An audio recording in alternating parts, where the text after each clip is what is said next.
Bismillahirrahmanirrahim. Assalamu alaikum, dear students. Welcome to the fourth lecture of this series in test lectures. आज जो topic हम discuss करने वाले हैं वो टॉपिक हमारे पास है एमसीक्यूज रिगार्डिंग द ग्राफ्स। मैंने कल थोड़ा सा लास्ट में जब हमने एक्सेलरेशन को पढ़ा था तो हमने थोड़ा सा ग्राफ्स का जो है ना वो ओवरव्यू लिया था। तो उसके मुतालिक मैंने आपको कहा था कि भाई अब जो नेक्स्ट लेक्चर होगा वो हमारा ये होगा कि हम इन ग्राफ्स को किस तरीके के साथ सॉल्व कर सकते हैं। इससे पहले हमने डिस्टेंस टाइम ग्राफ्स को सॉल्व किया था। कल हमने थोड़ा सा वेलोसिटी टाइम ग्राफ को देखा कि भाई जो स्लोप होगा वो किसको शो करेगा, जो एरिया होगा वो किस चीज को शो करेगा। ठीक है, अब यहाँ से काफी एमसीक्यूज क्लियर हो जाते हैं। जैसे आपसे भाई एमसीक्यूज अगर पूछा जाए कि the slope of DT graph shows, जो डीटी ग्राफ का स्लोप होगा वो किस चीज को शो करेगा। The slope of DT graph shows, जो डीटी ग्राफ का स्लोप होगा वो किसको शो करेगा, तो आप क्या कहेंगे, इट एक्सप्लेन्स वेलोसिटी और स्पीड, वो स्पीड या वेलोसिटी को शो करेगा। इसी तरीके के साथ एक और एमसीक्यूज आपसे पूछा जाए कि slope of VT graph shows, कि जो वीटी ग्राफ का स्लोप होगा वो किसको शो करेगा, तो आप क्या कहेंगे, इट एक्सप्लेन्स एक्सेलरेशन। इसी तरीके के साथ आपसे पूछा जाए कि सॉरी, इसको स्लोप नहीं बल्कि इसको हम एरिया कर देते हैं। अगर आपसे पूछा जाए कि भाई एरिया ऑफ वीटी ग्राफ, जो वेलोसिटी टाइम ग्राफ का एरिया होगा वीटी ग्राफ, वो किसको शो करेगा, तो आप क्या कहेंगे, आप कहेंगे दैट इट एक्सप्लेन्स डिस्टेंस और displacement. In terms of velocity तो वो डिस्प्लेसमेंट कहेगा, अगर स्पीड तो डिस्टेंस कहेगा। वैसे जनरली अगर हम बात करें तो वो डिस्टेंस भी हो सकता है, डिस्प्लेसमेंट भी हो सकता है, क्योंकि अगर हम लीनियर मोशन पढ़ रहे हैं तो दोनों की एक ही बात है। तो ये तीन जो कॉन्सेप्ट हैं, इन तीन कॉन्सेप्ट पर मैंने जो है वो आज एमसीक्यूज डिस्कस करने हैं। तो चलें, टाइम को ज्यादा कंज्यूम नहीं करते, मैं स्क्रीन शेयर करना चाहूंगा आपके साथ ताकि आपके लिए ये फिर चीज जो है वो क्लियर हो जाए। चलें, ये रही screen share and I hope that it is visible to you, ये आपके लिए विजिबल होगा। चलें, तो हमारे पास पहले एमसीक्यूज की तरफ आते हैं, पहले क्वेश्चन की तरफ आते हैं। फर्स्ट क्वेश्चन क्या कहता है, फर्स्ट क्वेश्चन कहता है which one of the following VT graphs, option में वीटी ग्राफ गिवन है, ऐसा है सिस्टम में हमने उनको रखेंगे, shows corresponding value of velocity is given by DT graph. भाई क्वेश्चन में ये एक डीटी ग्राफ दिया हुआ है, आपने इस डीटी ग्राफ को सॉल्व करना है और नीचे इसका वेलोसिटी ग्राफ बताना है। ठीक है, तो चले हम इसको जल्दी से सॉल्व कर लेते हैं। यहीं पर ही देखें, मुझे स्पीड चाहिए, तो स्पीड क्या होता है, rate of change of displacement. अब ये जो लाइन है वो ऊपर से कहाँ आई है, नीचे की तरफ। ठीक है, अब जब ये ऊपर से नीचे की तरफ आई है तो ऊपर इसका डिस्प्लेसमेंट 10 था, और जब ये नीचे आएगा तो सामने इसका डिस्प्लेसमेंट कितना हो जाएगा, 0। यानी चेंज ऑफ डिस्प्लेसमेंट कितना आया, चेंज ऑफ डिस्प्लेसमेंट आया -10 के बराबर, because it is final minus initial, तो फाइनल 0 इनिशियल 10 हो गया, तो -10 डिवाइडेड बाय टाइम। इसको टाइम कितना लगेगा, 0 से 5 सेकेंड्स, तो ये 5 कर देंगे, तो इसका आंसर क्या है हमारे पास, इसका आंसर है -2 मीटर पर सेकेंड। तो स्पीड का आंसर आपको क्या मिलेगा, -2 मीटर पर सेकेंड। इसी तरीके के साथ चलें, अब मूव करते हैं नीचे ऑप्शंस की तरफ और देखते हैं कि इसका करेक्ट ऑप्शन क्या है। याद रखिएगा, स्पीड क्या है, -2 मीटर पर सेकेंड। और उसके बाद ये जो इंक्लाइन वाली लाइन होती है ये किसको शो करती है, कौन सा ग्राफ होता है, ये कांस्टेंट, करेक्ट वन। भाई ये कांस्टेंट वेलोसिटी को शो करेगा, लेकिन कांस्टेंट वेलोसिटी कितनी होगी, -2 मीटर पर सेकेंड। तो चलें आगे ऑप्शंस की तरफ मूव करते हैं और देखते हैं कि इनमें से -2 मीटर पर सेकेंड का करेक्ट ऑप्शन कौन सा है। देखिए, आपके पास ये ऑप्शन नहीं हो सकता क्योंकि ये टाइम एक्सिस के ऊपर है तो ये पॉजिटिव बन जाएगा, ये टाइम एक्सिस के नीचे है तो हाँ ये करेक्ट है, यानी सेकंड ऑप्शन करेक्ट है। भाई ये जो आपको लाइनें नजर आ रही है ना, ये कांस्टेंट वेलोसिटी को शो नहीं कर रही, ये कांस्टेंट एक्सेलरेशन को शो कर रही है। यहाँ पर वेलोसिटी इक्वल रेट से चेंज होती है। So B option is a correct option, इसका बी ऑप्शन क्या है, करेक्ट ऑप्शन है, याद रखिएगा। चलें आगे की तरफ मूव करते हैं, अब देखते हैं नेक्स्ट क्वेश्चन क्या है। नेक्स्ट क्वेश्चन है which one of the following in VT graphs, इसमें भी सेम है। सबसे पहले वेलोसिटी डिटरमाइन करनी है। अब यहाँ पर देखेंगे, यहाँ पर नेगेटिव नहीं होगा। नेगेटिव क्यों नहीं होगा, क्योंकि इसकी जो एंगल है वो लेस देन 90 है। ये मैंने थीटा का कॉन्सेप्ट आपको पहले दिया था, अगर एंगल लेस देन 90 हो तो स्लोप पॉजिटिव, अगर ग्रेटर देन 90 हो जाए तो स्लोप नेगेटिव। चलें मैं ऊपर समझा देता हूँ कि वहां पर एंगल स्लोप नेगेटिव कैसे बनेगा, आप इस एंगल को देखेंगे। आपने क्या करना है, आपने इस एंगल को मेजर करना है, ये वाली एंगल, तो ये तो ग्रेटर देन 90 हो गई, ये वाली एंगल। अब ग्रेटर देन 90 का क्या मतलब है, when theta is greater than 90, तो याद रखिएगा इसका स्लोप क्या मिलेगा आपको, नेगेटिव मिलेगा। और if theta is less than 90 तो आपको स्लोप क्या मिलेगा, पॉजिटिव मिलेगा। चलें जल्दी से बता दें, अगर थीटा 90 के बराबर हो तो स्लोप क्या बनेगा, इन्फिनिटी बनेगा, करेक्ट वन। तो इसी तरीके के साथ हम इनका ओवरव्यूज लेते चलते हैं। वैसे मैं आपको पहले भी ये सारी चीजें एक्सप्लेन कर चुका हूँ, अगर कोई न्यू स्टूडेंट है तो मेरे प्रीवियस लेक्चर देखेगा तो उसको समझ आ जाएगा। चलें अब इसका मुझे करेक्ट ऑप्शन बता दें, इसका करेक्ट ऑप्शन कौन सा हो सकता है, ए भी नहीं हो सकता, बी भी नहीं हो सकता, क्योंकि दोनों में वेलोसिटी चेंज हो रही है, कांस्टेंट वेलोसिटी चाहिए, because these are the constant graphs, ये कांस्टेंट क्वांटिटी को शो करेंगे, और ये +2 मीटर पर सेकंड है, so C option is the correct option, 2 meter per second, क्योंकि ये ऊपर वाले वेलोसिटी में है तो पॉजिटिव, अगर ये नीचे आ जाएगा तो हम उसको माइनस अज्यूम कर लेंगे। तो चलें ये हमारे पास सेकंड एमसीक्यूज हुआ इसका सॉल्व। उसके बाद मजीद हम चलते हैं, ये दो एमसीक्यूज हैं, ये बड़े सिंपल से एमसीक्यूज हैं। हाँ भाई, ये मुझे जल्दी से बता दें कि ये ग्राफ किसको शो करेगा, पहले तो मुझे ये बताएं ये वेरिएबल है या यूनिफॉर्म है। ऑब्वियसली वेरिएबल है तो यूनिफॉर्म के ऑप्शन आप हटा दें, या तो सी ऑप्शन होगा या तो डी ऑप्शन होगा। अब ये पॉजिटिव होगा कि नेगेटिव होगा, पॉजिटिव होगा। पॉजिटिव क्यों होगा, क्योंकि वो ऊपर की तरफ जा रहा है, और ये कर्व कुछ ना कुछ ऊपर की तरफ बन रहा है, तो इस चीज में हम इन चीजों को ऑब्जर्व कर लेते हैं।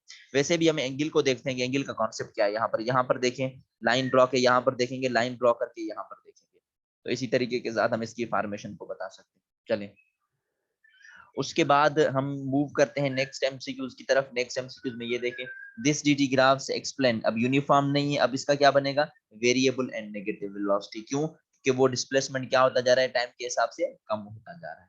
तो ये सिंपल से कॉन्सेप्ट आपको समझने हैं इन टर्म्स के हिसाब से कि हम इनकी वैल्यूज को जो है वो किस तरीके के साथ चेंज कर सकते हैं। चलें so let's move towards next one, आगे की तरफ हम चलते हैं, आगे की तरफ देखते हैं आगे हमारे पास क्या एमसीक्यूज बन सकता है। हाँ भाई, इसमें मुझे एक्सेलरेशन चाहिए। चलें ये मैं कल पढ़ा चुका हूँ आपको स्लोप के बारे में। Find the acceleration in O A region, ये ओ है ये ए रीजन है, इसमें मुझे जल्दी से एक्सेलरेशन बता दें सॉल्व करके जल्दी से। You have to explain its acceleration, you have just 10 seconds.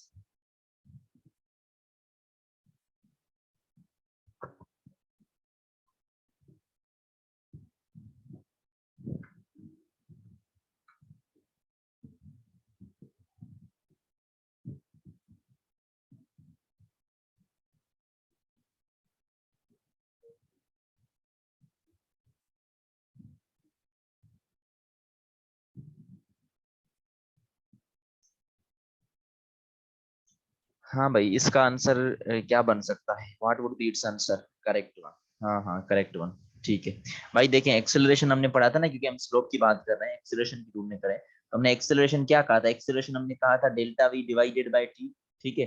तो डेल्टा वी क्या होता है, डेल्टा वी होता है V F minus V I divided by time taken. अब ओ से स्टार्ट हुआ था और ए पर खत्म हुआ, तो फाइनल स्पीड कितनी हुई 10, तो यहाँ पर वी एफ की जगह पर 10 रखेंगे, और इनिशियल कितने रखेंगे 0, डिवाइड बाय टाइम कितना लगा 0 से 5 सेकंड, तो डिवाइडेड बाय 5, तो 10 डिवाइड बाय 5 का आंसर क्या आएगा, 2 मीटर पर सेकंड स्क्वायर। तो this one is the correct answer, ये इसका correct answer 2 meter per second square. चलें आगे की तरफ चलें, क्वेश्चन नंबर 27, इसमें क्या कहता है, इसमें कहता है कि find acceleration in the following graph in A B regions, A और बी में क्या होगी एक्सेलरेशन, 0, करेक्ट वन। 0 क्यों होगी, क्योंकि ये मैंने बताया था कि जब सीधी सी लाइन होती है ना, इसका मतलब क्या है कि इसकी वेलोसिटी कांस्टेंट है। अगर वेलोसिटी कांस्टेंट होती है तो कल भी हमने पढ़ा था कि एक्सेलरेशन क्या होती है, 0। इफ वेलोसिटी इज कांस्टेंट, अगर वेलोसिटी कांस्टेंट हो दोनों मैग्नीट्यूड और डायरेक्शन में, तो वेलोसिटी का जो डेल्टा वी होगा वो क्या होगा, 0, तो ऑटोमेटिकली एक्सेलरेशन भी क्या मिलेगी आपको, 0 के बराबर।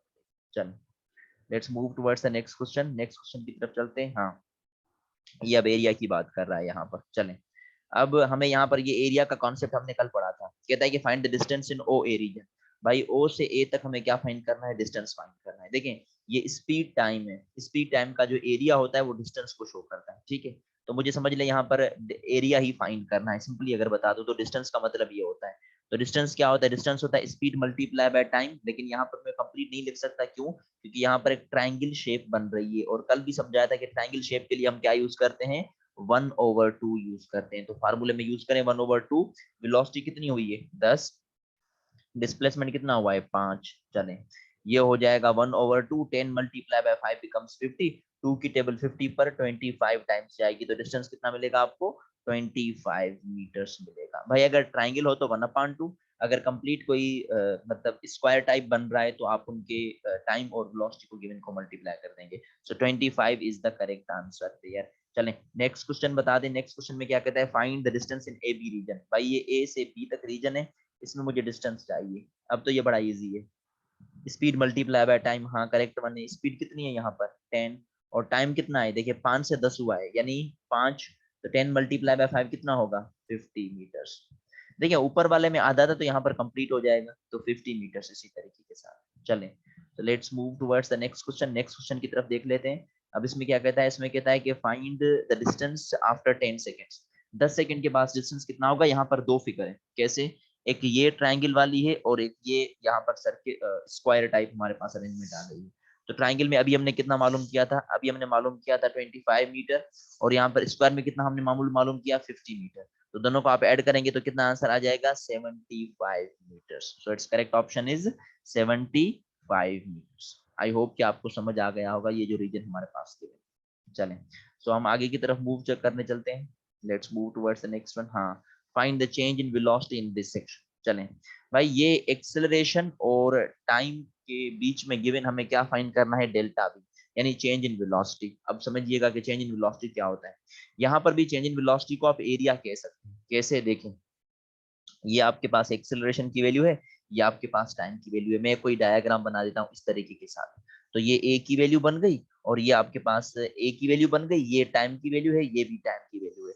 ठीक है, अब अगर मुझे एरिया चाहिए तो दोनों को मैं क्या करूंगा, मल्टीप्लाई करूंगा। ठीक है, तो एक्सेलरेशन मल्टीप्लाई बाय टाइम, तो एक्सेलरेशन मल्टीप्लाई बाय टाइम किसके बराबर होता है, डेल्टा वी के बराबर होता है। यानी कि area under acceleration time graph किसको शो करेगा, shows change in velocity, not the velocity, change in velocity. याद रखिएगा, एक्सेलरेशन टाइम का जो एरिया होता है वो किसको शो करता है, चेंज इन वेलोसिटी को शो करता है। तो हमें यहाँ पर चेंज इन वेलोसिटी चाहिए, वही सेम कॉन्सेप्ट है। अगर ट्राइंगल टाइप आपको शेप मिले तो आप 1/2 यूज करेंगे, अगर कोई आप कंप्लीट एक स्क्वायर टाइप मिलती है तो वहां पर हम क्या करेंगे, वहां पर हम सिंपली उनको मल्टीप्लाई कर देंगे। चलें हम फॉर्मेशन यहाँ पर देख लेते हैं कि हमारे पास चेंज इन वेलोसिटी कितनी आएगी इन केसेस के अंदर। ओके, तो यहाँ पर हमें चेंज इन वेलोसिटी डिटरमाइन करनी है, लेकिन फॉर्मेशन आपको ध्यान में रखनी होगी कि चेंज इन वेलोसिटी के अरेंजमेंट हम किस तरीके के साथ यहाँ पर निकाल सकते हैं। तो चलें, मुझे यहाँ पर acceleration change in velocity find करनी है, तो चेंज इन वेलोसिटी क्या हो जाएगी, एक्सेलरेशन मल्टीप्लाई बाय टाइम। यहाँ पर एक्सेलरेशन कितनी गिवन है 10, तो 10 मल्टीप्लाई बाय टाइम करूंगा, टाइम कितना लगा 5, तो ये कितना हो जाएगा टोटल, ये हो जाएगा 50। ठीक है, यानी कि जब हम acceleration change in velocity find करेंगे तो we have to multiply the two terms, हमें दो टर्म्स को मल्टीप्लाई करना पड़ेगा। कौन, एक एक्सेलरेशन और दूसरा हमें क्या मल्टीप्लाई करेगा, टाइम मल्टीप्लाई करना पड़ेगा। लेकिन बड़ी इंपॉर्टेंट चीज क्या है यहाँ पर, इंपॉर्टेंट चीज ये है कि यहाँ पर एक ट्राइंगल की शेप बनी पड़ी, एक स्क्वायर वगैरह नहीं है, तो हम क्या करेंगे, मल्टीप्लाई बाय 1/2, सेम सिचुएशन। तो 2 को इसके साथ मल्टीप्लाई करेंगे तो क्या आंसर आ जाएगा 25, तो यहाँ पर 25 यूनिट्स इसका आंसर है। 1/2 क्यों किया, क्योंकि देखें ये ट्राइंगल है ना, तो ट्राइंगल की शेप में हम इसको 1/2 के साथ मल्टीप्लाई कर देंगे। हाँ, अगर कोई स्क्वायर बने तो आप उनको सिंपली जैसे नंबर मल्टीप्लाई करते हैं ऐसे करें। Find the change in velocity in this acceleration time graph, हमें डेल्टा वी चाहिए, तो डेल्टा वी हम फाइंड करेंगे इस एक्सेलरेशन टाइम ग्राफ में, तो 1/2, एक्सेलरेशन कितनी है 10 और टाइम भी कितना है 10, तो ये बन जाएगा 100, और 100 पर अगर हम 2 की टेबल लगाएंगे तो कितना बन जाएगा 50 यूनिट्स। तो ये 50 यूनिट्स की अरेंजमेंट बन गई यहाँ पर, ये रहा 50 यूनिट्स। तो इसी तरीके के साथ आपने जो है ना इन एमसीक्यूज को सॉल्व करना है। याद रखिएगा कि चेंज इन वेलोसिटी इसका एरिया होगा, और इसका एरिया किसको शो करेगा, जो है ना चेंज इन वेलोसिटी एक्सेलरेशन और टाइम के graph. Find change in velocity in this acceleration time graph. यहाँ पर भी तीसरा एमसीक्यूज ये है, ये एक्सेलरेशन है, ये टाइम की वैल्यू है, हमें चेंज इन वेलोसिटी चाहिए, तो अगेन वही सेम केस है 1/2 a into t, तो 1/2 को सेम रखें। एक्सेलरेशन कितनी है यहाँ पर, एक्सेलरेशन है 10 और टाइम कितना है यहाँ पर 11, तो मल्टीप्लाई करें क्या आंसर आएगा, इसकी टेबल इस पर 5 टाइम्स 5 मल्टीप्लाई बाय 11 तो कितना हो जाएगा 55 यूनिट्स, तो 55 यूनिट्स यहाँ पर बन जाएगा। चलें उसके बाद नेक्स्ट एमसीक्यूज की तरफ मूव करते हैं, जिसमें क्या कहता है, जिसमें कहता है कि नीचे से ये 4 ग्राफ गिवन है, इन 4 ग्राफ में आपने बताना है कि बॉडी स्टैटिक में कब होगी। भाई देखें, स्टैटिक का क्या मतलब है, स्टैटिक का मतलब है कि उसका डिस्प्लेसमेंट भी चेंज ना हो, उसकी वेलोसिटी भी ना हो, और उस जो है उसका क्या कहते हैं कि उसके पास एक्सेलरेशन भी ना हो। भाई इसमें देखें डिस्प्लेसमेंट चेंज हो रहा है, ठीक है, तो ये भी नहीं बन सकता। इसमें भी डिस्प्लेसमेंट चेंज हो रहा है, नहीं बन सकता। इसमें भी डिस्प्लेसमेंट चेंज हो रहा है, नहीं बन सकता। इसमें डिस्प्लेसमेंट वही है, लेट सपोज अगर मैं यहाँ पर ओरिजिन पर हूँ, है ना, और कोई बंदा यहाँ पर खड़ा है और वो मुझसे 10 मीटर दूर है, तो 10 मीटर ही दूर पर खड़ा है, तो मैं क्या कहूंगा कि वो किस में, रेस्ट में है। हाँ, मुझसे 10 मीटर दूर है लेकिन है किस में, रेस्ट में, तो option A is the correct one. Rest वाला हमारे पास यही ग्राफ बनता है इसका। चलें देख लेते हैं कि नेक्स्ट एमसीक्यूज है या नहीं। हाँ, ये फाइनल एमसीक्यूज है आपके पास और इसके बाद ये लेक्चर हो जाएगा कंप्लीट। यहाँ पर इसमें क्या कहता है डियर व्यूवर्स, इसमें कहता है कि द डिस्प्लेसमेंट टाइम ग्राफ, जो डिस्प्लेसमेंट टाइम ग्राफ है दो मूविंग पार्टिकल का at an angle of 30 at an angle of 40, यानी पहला वाला ग्राफ है 30 वाला, दूसरा वाला किसका है 45 ग्राफ का। देन क्या कह रहा है with the X axis observe yourself on your ability the ratio of two velocities. इनका हमें स्लोप चाहिए क्योंकि इनका जो स्लोप होता है उनकी वेलोसिटी होती है। स्लोप की डेफिनेशन हमने क्या पढ़ी थी, हाँ, राइज अपॉन रन और कोई टेंजेंट रेशियो, तो सिंपली टेन थीटा मालूम करेंगे। ठीक है, तो सबसे पहले आप 10 30 मालूम करें। ठीक है, उसके बाद आप क्या करेंगे 10 45 मालूम करेंगे। तो 10 45 किसके बराबर होता है 1 के बराबर होता है, और 10 30 बराबर होता है, just let me confirm this one, कि 10 30 किसके बराबर होगा 1/2, 30 becomes 1/2 divided by under reticle 3/2, तो ये हो जाएगा 1/2 मल्टीप्लाई बाय 2 और अंडर रेटिकल 3, तो 2 2 के कैंसिल, हाँ 1 ओवर अंडर रेटिकल 3, यानी कि 10 30 का आंसर क्या आएगा 1 ओवर अंडर रेटिकल 3। अब आपको क्या चाहिए, इन दोनों के बीच में रेशो चाहिए। ठीक है, रेशो बिटवीन टू वेलोसिटी, तो 10 30 डिवाइडेड बाय 10 45 भी कर लें। ठीक है, तो 10 30 डिवाइडेड बाय 10 45, 10 30 का आंसर क्या है आपके पास 1 ओवर अंडर रेटिकल 3, और 10 45 का हमारे पास आंसर क्या आया था 10 45 का 1 आंसर आया था, तो इसका करेस्पॉन्डिंग आंसर क्या मिलेगा 1 ratio under reticle 3। So D is the correct option, इसका डी क्या बनेगा करेक्ट ऑप्शन बनेगा यहाँ पर। आई होप कि आपको समझ आ गया होगा। Okay, so that's all about the lecture. इंशाल्लाह जो है मुझे आज ही फिर दूसरा लेक्चर भी अपलोड करना है, और वो लेक्चर होगा इन इक्वेशंस ऑफ मोशन। तो स्टे कनेक्टेड ही रहें। ठीक है, फिर जो है हम मजीद डिस्कस करेंगे। अल्लाह हाफिज।